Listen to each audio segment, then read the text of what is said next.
Hello everyone, good evening. আমি স্নেহা। তোমরা সবাই কেমন আছো? আশা করি সবাই ভালো আছো। আমি অনেক ভালো আছি। তো আজ হলো রবিবার অল্প কাপড় বেরোচ্ছিলো, এগুলো ধুয়ে নেব। তো ওগুলো ধুয়ে তারপর আমি হাজব্যান্ড বাজার থেকে চলে আসলো, তো বাজারগুলো আমি গুছিয়ে নেব।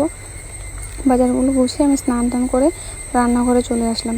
তো অল্প বাসন ছিল, এগুলো ধুয়ে নেব। তো দিদিভাইয়ের সঙ্গে কথা বলে বলে বাসনগুলো ধুয়ে নিচ্ছিলাম। যেহেতু আজকে রবিবার, তার জন্য হাজব্যান্ডের কাজ ছুটি। তো ও আজকে চিকেন খাবে বলেছে, চিকেন এনেছে। তো ও বলেছে ওই রান্না করবে, আমি শুধু তৈরি করে দিলে হবে।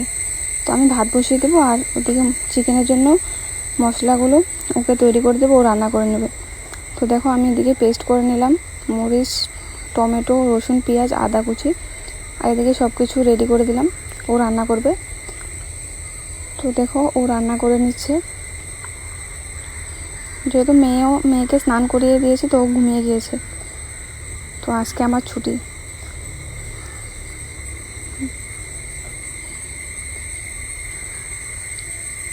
রবিবারে তো আমার অনেক ছুটির দিন, যে আমি রান্না করতে লাগে না, আমার কামের চাপটা অনেক কম থাকে। তো এদিকে দিদি বগরির আচার করেছিল, আমি এগুলো খেয়ে নিচ্ছি। দিয়ে খেতে খেতে চিকেনও হয়ে গেল।